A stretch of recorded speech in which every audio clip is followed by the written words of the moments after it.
యోగం భూమిచతుర్గా కనకాయం నేత్రాయ పట్టు వెళ్తు నేత్రాయుడు హస్తాయ పట్టు దిక్బంధః అనగానే మన శరీరం కూడా ఇంటి దగ్గర నుంచి మన దేవాలయం చూస్తున్నాం.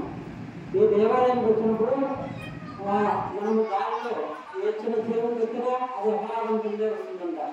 చిన్న ద్రవం ఎత్తినా చిన్న సేవలు ఎత్తినా ఏ పాత గుడ్డు ఎత్తినా సరే అది అశుభం కిందే వస్తుంది.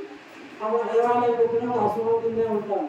కానీ శుభం కావాలంటే అందుకే ఇది ఏనాడు అంటే శరీరం అంతా కూడా ఆ శరీరాన్ని అంతా కూడా స్వామి మీ ముందు పెడుతున్నాను.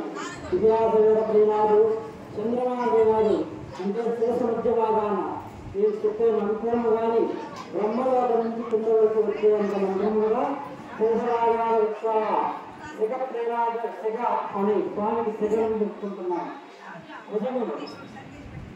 నేత్రం అంటే దృష్టి. మనము బయట నుంచి దేవాలయం వచ్చినప్పుడు ఎన్నో చూస్తాము. ఆ దృష్టి అంతా పోయి ఇక్కడ నేను చేసే కార్యక్రమము నా దృష్టి స్వామి మీద నీ మీద ఉండేటట్టు స్వామి ఇది మాటలు వేడుకుంటున్నాం. ఆ మాటలు మేము వేడుకుంటున్నాం. దృష్టి అగ్ని వేనాడు ఆయుధం మనం చెప్తున్నాం.